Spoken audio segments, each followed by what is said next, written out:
কাঁদো না, সব ঠিক হয়ে যাবে, কাঁদো না, কাঁদার কিছু না, দাঁড়াও, সব ঠিক হয়ে যাবে। আমরা আসিছি যতটা পারবো আমরা। তো বন্ধুরা, তো আমরা আসিছি আজকে একটা এমনই জায়গায়, খুবই মানে কি বলিব তোমাদেরকে, আমরা এসেছি একটা রুগী বিগত 4 বছর ধরে কিডনি রোগে আক্রান্ত। তো দাদাটা আমাকে মেসেজ করেছিল, দাদাটার কেউ নয়, মানে পরিবারে রোজগার করার মতো কেউ নয়, খালি দাদাটাই রোজগার করে। দাদার একটা ভাই আছে, সেও মানে ঠিক মানসিক চিন্তায় ভুগছে বলছে, মানে যে মেসেজটা করেছিল। আর দাদার আছে বউ, বাবা, মা, দুটো ছেলে আছে। তো দাদাটা আমাদেরকে মেসেজ করেছিল যে দাদা তুমি একটু আসো, যদি সোশ্যাল মিডিয়ার মাধ্যমে কিছু ভুল হচ্ছে বন্ধুরা, মনে করিও না, সোশ্যাল মিডিয়ার মাধ্যমে আমার কিছু উপার্জন হয়। তো তাই যাচ্ছি দাদার খানে।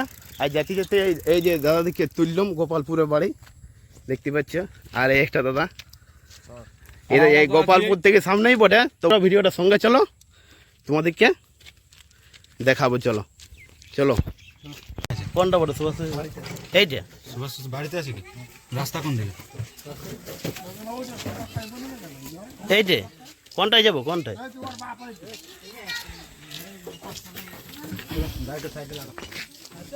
চল গাড়ি সাইডে লাগাই দাও। গাড়িটা কোন দিক করে লাগা? এখানে চাপাই দাও না, এখানে চাপাই দাও, এখানে। তো বন্ধুরা চলো সবাই আমরা, তোমরাও চলো আমাদের সঙ্গে দাদার ঘর যাই, দেখি। দেখছো ঘরের অবস্থা, তো চলো যাই ভেতর দিকে। বসো, তোমরাও বসো।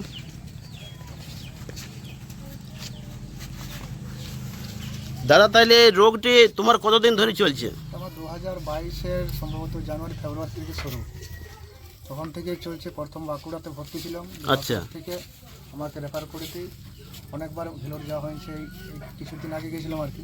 আচ্ছা। তারপরে আবার যাওয়ার জন্য ওখান থেকে সাজেশন দিয়েছে ভেলোরের ডাক্তার। ও এটা দেখলে মানে যে আমাদের খরচাপাতি একবার নিঃস্ব হয়ে গেছি। আচ্ছা। দীর্ঘদিন ধরে আমাদের এরিয়ার মানুষের সহযোগিতায়, তারপরে সহযোগিতায় এখন পর্যন্ত চিকিৎসা চালাতে পারছে। আর সম্ভব হচ্ছে না, তাই সোশ্যাল মিডিয়ার ভরসায় করতে হচ্ছে আর কি। তো বন্ধুরা তোমরা শুনলে। আর দাদা ঘরে কে কে আছে একবার শুনি। ঘরে যে বৃদ্ধ বাবা মা। এটা বাবা তোমার, এটা মা? হ্যাঁ, এটা বাবা মা। আর কে আছে? একজন ভাই আছে, সেটা মেন্টাল। কই ভাই কই আছে এখানে? না, ও দিকে আছে। ও আর এই যে আমার মানে ভাইয়ের কি মাইন্ডের কোনো কাজ করে নাই? আচ্ছা। এটা হচ্ছে মা। কাঁদো না, সব ঠিক হয়ে যাবে, কাঁদো না, কাঁদার কিছু না, দাঁড়াও, সব ঠিক হয়ে যাবে। আমরা আসিছি যতটা পারবো আমরা চেষ্টা করবো। আর দাদা বৌদি আছে? হ্যাঁ, ওই যে আছে, ওই যে ওই বাচ্চা। হ্যাঁ। আরেকটা মেয়ে আছে।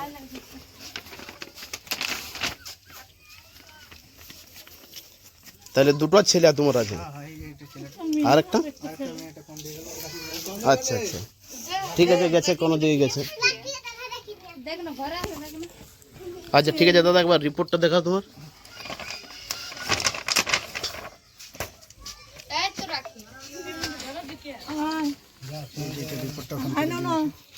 তো দেখো বন্ধুরা, যারা পারো দেখতে, জিনিসটা দেখে বলবে।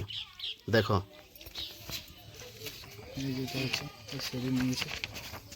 দেখো বন্ধুরা। তাহলে দাদা তুমি এখন কি চাইছো, যে সোশ্যাল মিডিয়া থেকে আমার কিছু আর্থিক আসুক, যাতে আমি চিকিৎসা করি, যাতে তুমি চিকিৎসা করে সুস্থ হতে চাও? ওটাই সবাইকে। তো বন্ধুরা শুনলে তোমরা, দাদা চাইছে যে সোশ্যাল মিডিয়া থেকে কিছু আর্থিক আসুক, যাতে দাদা সুস্থ হয়ে রোজগার করার কোনো কেউ নয় দাদা। এই বন্ধুরা একমাত্র দাদাই আছে। দেখো বন্ধুরা, তো বন্ধুরা তোমাদেরকে বলি, তোমাদের যার যতটা ক্ষমতা তোমরা একটুকু পেটিএম করবে, ইয়া তো ফোনপে করবে। ফোনপে স্ক্যানার সব দিয়ে দেবো ভিডিওর মধ্যেই। আর বন্ধুরা যারা না যদি সাহায্য করতে পারো, তোমাদের এখানে যদি পয়সা পাতি না থাকে, তো ভিডিওটা তোমরা একটু শেয়ার করে দেবে, যাতে তোমার একটা শেয়ার একটা জীবন বাঁচে। খুবই মানে এটা দুঃখজনক বিষয়।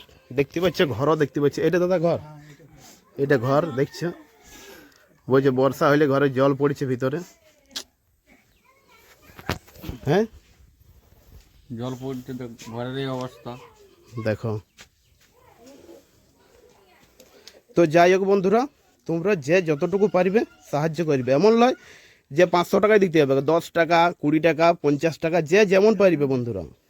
কি হ্যাঁ, যে যেমন পারবে, যে যেমন পারবে স্বেচ্ছায় একটু সাহায্য করো বন্ধুরা, আর সাহায্য করে মানুষগুলোকে বাঁচাও বন্ধুরা। তোমাদের হাতে সব কিছু বন্ধুরা। এখন সোশ্যাল মিডিয়া হচ্ছে এখন 1 নম্বর, মানে খুবই, মানে কি বলবো, মানুষের জীবন দান করছে সোশ্যাল মিডিয়ার মধ্যেই। আর একটা বন্ধুরা, রাতারাতি কোনো মানুষকে ভাইরাল করে দিচ্ছে, কিন্তু একটা জীবনও তো বাঁচাতে দেবে সোশ্যাল মিডিয়াকে। তো তাই বলি বন্ধুরা, ভিডিওটা শেয়ার করে দিবে। যদি না দিতে পারো তোমরা, তোমার একটা শেয়ারে জীবন বাঁচবে নাকি দাদা? অবশ্যই। তো দাদা কতদিন লেখাপড়া কত দূর করেছো দাদা? আমি পড়াশোনা করেছি উচ্চ মাধ্যমিক থেকে, কলেজ কমপ্লিট হয়নি, সেকেন্ড ইয়ার পর্যন্ত করেছি সাইড ইয়ার থেকে। আচ্ছা, মানে বুঝতে পারছো দাদা, আমরা সেই টোটো চালাই খাই, আমাদের তো ঘর সংসার আছে, আমাদের এখনো তো মানে ইয়া নাই। আমি চাই যে তোমার মানে কি বলবো, না না না না না দাদা না, এটা আমি তোমার জন্য আমি আনিছিলাম, আমি ওই জন্যই আমি দিলেও মনে আমার একটু শান্তি পেলাম দাদা। কারণ কি জানো, দেখো ব্যাপার হচ্ছে কি, এটা তোমার সবথেকে বড় বিয়ে। সেটা ঠিক। দীপকদা আজ থেকে আসছিল। বন্ধুরা, দাদার নাম হচ্ছে সুভাষ সহিস। আমি স্ক্যানার কমেন্ট বক্সে দিয়ে দেবো, আর ফোনপে নাম্বারও দিয়ে দেবো কমেন্ট বক্সে।